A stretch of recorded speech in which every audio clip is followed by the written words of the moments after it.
I suddenly decided to go meet my girlfriend at her parents' house. But when I arrived, I was shocked to see that a party was going on, and my girlfriend was enjoying herself, hand in hand with her ex. When she noticed me, she shouted, "What are you doing here?" I was holding an envelope. I handed it to her without saying a single word, then turned around and left. Later that night, her best friend messaged me and revealed a shocking truth about what happened at the party after I was gone.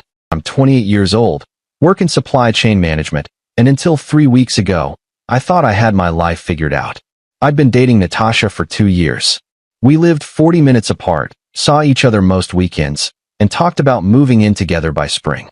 Everything felt solid. Or so I believed. Natasha came from money, not obscene wealth, but the kind where her parents owned a restored Victorian in the suburbs with a wine cellar and a landscaped garden. I'd been to their house maybe 4 times total. Her father was polite but distant, her mother warm but always busy. They never seemed thrilled about me, but they were civil. Natasha always said they just needed time to warm up. I believed her because I wanted to. About 3 months ago, things started feeling different. She'd cancel plans last minute. Family dinners, her cousin's baby shower. Just a girls' night. That ran until 2 a.m. I'm not paranoid by nature, but when someone who used to text you constantly starts giving one-word replies, you notice. When I asked if something was wrong, she'd smile and say she was stressed about work. Her firm had been going through restructuring. People were getting laid off, so it made sense. I let it go. I trusted her. 2 weeks before everything fell apart, I got promoted. My boss called me into his office on a Wednesday afternoon and told me I'd be taking over the regional division. More money, better title, actual career growth. The kind of opportunity that doesn't come around often. I was ecstatic. The first person I wanted to tell was Natasha. I called her during my lunch break, practically shouting into the phone. She said, "That's amazing, babe," but her voice sounded flat. Distracted, like she was reading off a script while doing something else. "Are you okay?" I asked. "Yeah, just busy. Let's celebrate this weekend, okay?" That weekend never came. She said her mom needed help organizing something at the house. Then the weekend after, she had a migraine. By the third weekend, I stopped asking. I told myself she was going through something and just needed space. That's what you do when you love someone, right? You give them room to breathe. On a Thursday afternoon, I got an email from a jeweler confirming my appointment for Saturday at 2 p.m. I'd been looking at rings for a month. Nothing crazy expensive, but meaningful. A simple band with a small sapphire, her birthstone. I'd saved up, done the research, even asked her best friend, Lauren, what style Natasha liked. I wanted to propose in December, somewhere quiet and personal, maybe at the park where we had our first date. I decided I'd surprise her that Saturday. Show up at her parents' house with flowers, maybe take her out to lunch, just reconnect. I missed her. I genuinely missed her.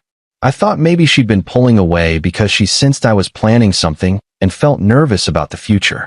I wanted to reassure her that whatever she was worried about, we could work through it together. Saturday came. I canceled the jeweler appointment. I'd reschedule for next week. I bought a bouquet of tulips, her favorite, from the flower shop near my apartment. The woman who worked there tied them with a white ribbon and told me I was a lucky guy. I bought 2 tickets to a concert Natasha had been talking about for months. Some indie band she loved was playing in January. I put them in a simple envelope. I thought it'd be a nice gesture, something to look forward to together, proof that I was paying attention. When I pulled up to her parents' house just after noon, I noticed cars lining the street. Lots of them. BMW sedans, a Tesla, a vintage Jaguar that probably cost more than my annual salary. My stomach tightened. I parked a block away and walked up the driveway. Music was playing, not loud, but audible through the windows. Laughter carried on the breeze. I hadn't been invited to anything. Natasha hadn't mentioned a party. I walked around to the side gate, which was slightly open. The backyard was full of people. Maybe 30 or 40 guests, all dressed casually but nice. Sundresses, linen blazers, cocktail attire. There were string lights hung between trees, a long table with appetizers, shrimp cocktail, fancy cheeses, a small bar setup with a bartender in a vest. It looked like a garden party. The kind you plan weeks in advance. The kind you send invitations for. And there, near the back patio, I saw her. Natasha was standing next to a guy I recognized from photos she'd shown me once, a long time ago. His name was Troy, her ex-boyfriend from college. They dated for 3 years before breaking up when he moved to California for work. She told me it ended amicably, that they barely talked anymore, that it was ancient history. I'd never felt threatened by him because she made it sound like a closed chapter. They were holding hands. Not casually. Not like old friends greeting each other. Their fingers were interlaced, the way couples do when they're comfortable with each other. He was leaning in, whispering something in her ear. She laughed, that bright, genuine laugh I hadn't heard in months, and tilted her head against his shoulder. Her mother stood a few feet away, smiling at them like she was watching a scene from a romantic movie. Her father was talking to another couple, but kept glancing over at Natasha and Troy with obvious approval. I stood there frozen, hidden partially behind a hedge near the fence, trying to process what I was seeing. My brain couldn't catch up. I'd driven 40 minutes with flowers and concert tickets, expecting to surprise my girlfriend, and instead I was watching her be intimate with someone else at a party I didn't know existed. Then she turned her head. Our eyes met. Her face went white. For a split second, she looked genuinely terrified. Then her expression shifted into something defensive, almost angry, like I'd done something wrong by being there. She dropped Troy's hand and started walking toward me quickly, her heels clicking against the stone pathway. "What are you doing here?" she said loudly. People nearby stopped talking. Heads turned. I could feel their eyes on me. Troy looked confused, glancing between Natasha and me like he was trying to solve a puzzle. I didn't say anything. I just stood there, holding the tulips in one hand and the envelope in the other. She stopped a few feet away from me, arms crossed over her chest. "I asked you a question," she said, quieter now, but still sharp. "Why are you here?" I looked past her at Troy, who was watching us with his hands in his pockets. Then at her mother, who had her hand over her mouth, eyes wide. Then back at Natasha. Her jaw was tight. She looked cornered. I held out the envelope. She didn't take it at first, just stared at it like it might explode. "What is that?" she asked. I still didn't speak.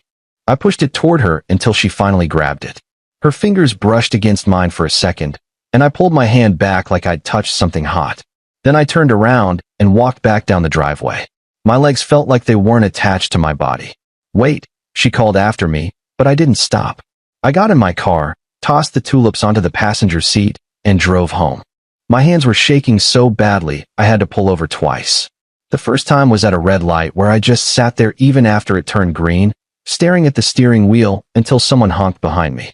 The second time was in a grocery store parking lot where I sat for 20 minutes, staring at nothing, trying to remember how to breathe properly. That night, around 11 p.m., my phone buzzed. It was Lauren, Natasha's best friend.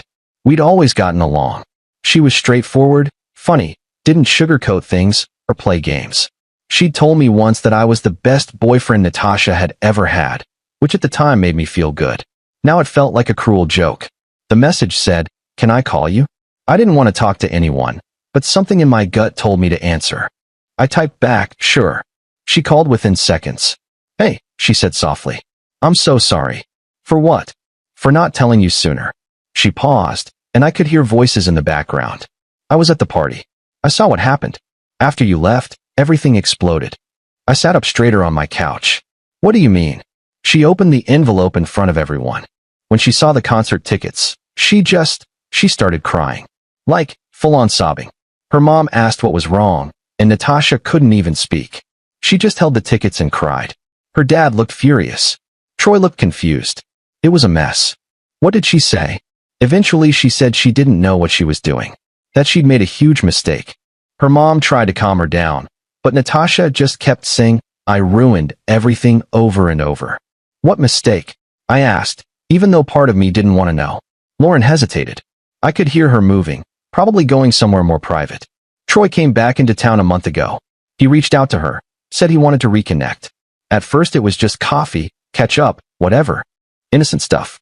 But then he told her he regretted leaving, that moving to California was the biggest mistake of his life, that he'd always loved her, and he wanted to try again." My chest felt tight. And she didn't tell me. No, she didn't. Her parents were thrilled. They always loved Troy. They thought he was perfect for her. Same background, same social circle, same everything. They started pressuring her, saying you were nice, but not the right fit for their family. That Troy was more stable, more established, that he understood their world better. So she just what? Started seeing him again. Not exactly. She didn't cheat on you. Not physically, at least. I asked her directly because I needed to know. She swore nothing physical happened. But emotionally? Yeah. She was having long phone calls with him. Meeting him for coffee. Her parents kept inviting him to things. She got caught up in this fantasy of going back to something familiar. I felt sick. And today's party? Her parents planned it. They called it a garden party, but really it was a way to reintroduce Troy and Natasha to their social circle. Like they were already back together. Like you didn't exist. Natasha knew about it for 2 weeks. She agreed to come. She told me she was planning to break up with you this week, that she just didn't know how to do it. The words hit me like a physical blow. She was going to break up with me. Yeah, but seeing you show up like that, with flowers and those tickets, I think it broke something in her. She realized what she was throwing away. Troy left the party, by the way. He was pissed. Told Natasha he wasn't going to be anyone's backup plan and that she needed to figure out what she wanted. Good for him. Her dad started yelling at her after you left. Said she embarrassed them in front of their friends. That she needed to make a decision. Natasha locked herself in the bathroom. I had to go in and calm her down. She kept saying she cared about you, that she didn't mean for it to happen like this, but she didn't know what she wanted anymore. Did she send you to tell me this? No. She doesn't know I'm calling. I just thought you deserved to know the truth. You're a good guy. You didn't deserve to be blindsided like that. We talked for another 15 minutes. Lauren told me that Natasha's parents had been manipulating her for weeks, planting doubts about our relationship, romanticizing her history with Troy. That Natasha felt torn between what her parents wanted and what she thought she wanted. That she'd been too cowardly to have an honest conversation with me. She wants to talk to you, Lauren said before we hung up. She's been texting me nonstop asking if I've heard from you. I don't want to talk to her. I figured. I just thought I'd mention it. Thanks for calling. Really? Yeah. Take care of yourself, okay? Update 1. Natasha texted me the next morning. A long, rambling message about how sorry she was, how confused she'd been, how she never meant to hurt me. She said her parents had manipulated her, that she realized now how much she loved me, that Troy meant nothing, and she'd been stupid to let him back into her life. I didn't reply. She called 4 times that day. I let every call go to voicemail. Each message was more desperate than the last. In the final one, she was crying so hard I could barely understand her words. By Monday, her mother called me. That surprised me. She'd never called me directly before. Her voice was tight, formal, like she was calling a business associate. I think you owe Natasha a conversation, she said without preamble. I don't owe her anything. You embarrassed her in front of our friends and family. She's been devastated. I laughed. Actually laughed out loud. I embarrassed her? You showed up uninvited to a private event. To visit my girlfriend. At her parents' house. Where apparently everyone knew about a party except me. Where my girlfriend was holding hands with her ex while we were still together. She went quiet for a moment. That's not. It's more complicated than that. Is it? Because from where I stood, it looked pretty simple. Your daughter held hands with her ex in front of a crowd while we were still together. And you stood there smiling like you were watching your dream come true. Troy is a good man from a good family. And I'm what? Not good enough. You know what? You're right. I'm not good enough for someone who doesn't have the guts to break up with me before moving on. So yeah, I guess we agree on something. I hung up. Blocked her number. Blocked Natasha's too. Then I blocked Natasha on every social media platform I could think of. Lauren checked in on me a few days later. She told me Natasha and Troy weren't speaking. That her parents were furious with her for ruining everything and making them look bad in front of their friends. That Natasha had been crying for days, refusing to leave her apartment, calling in sick to work. I think she really does regret it, Lauren said carefully. Good, I replied. She should. That's fair. Is she expecting me to forgive her? To take her back? I don't know what she's expecting. I think she's just miserable. That's not my problem anymore. Lauren was quiet for a second. You're right. It's not. I'm sorry I brought it up. No. I appreciate you keeping me in the loop. I'm done. I can't be with someone who needed to lose me to realize what she had. I get it. For what it's worth, I told her she screwed up the best thing she had going. That made me feel slightly better. At least someone in her life was being honest with her. Update 2-3 weeks later, I went to the jeweler and canceled the ring order. The woman who helped me looked sad when I explained what happened. She gave me back most of my deposit. I used the money to book a solo trip to Montana. I'd always wanted to go hiking there, see the mountains, disconnect from everything. I spent 5 days in Glacier National Park, hiking trails, not thinking about anything except where to put my feet next. I watched the sunrise from a ridge on my 3rd day there, just me and the mountains and the cold morning air. It was the first time in weeks I felt like I could breathe properly. When I got back, Lauren texted me. Natasha is dating someone new. Some guy from her gym named Chad. Thought you should know in case you hear about it somewhere else. 3 weeks. It had been 3 weeks since the party, and she was already with someone new. I appreciated Lauren giving me the heads up. She'd been a real friend through all this. I didn't feel angry when I read the message. I didn't feel sad. I just felt done, like a chapter had finally closed. A few days ago, I matched with someone on a dating app. Her name's Simone. She's a 4th grade teacher, has a dog named Biscuit, and laughs at my terrible jokes. We've been texting nonstop. Our conversations feel easy, natural. She actually responds to my messages. She asks questions about my day and seems genuinely interested in the answers. We're getting coffee this weekend. I don't know if it'll go anywhere. I'm not rushing into anything. But it feels good to talk to someone who's actually present, who doesn't play games, who isn't juggling multiple versions of her life to please different people.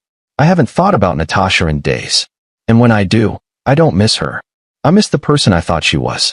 But that person probably never existed. She was just a version of herself she showed me, the version she thought I wanted to see.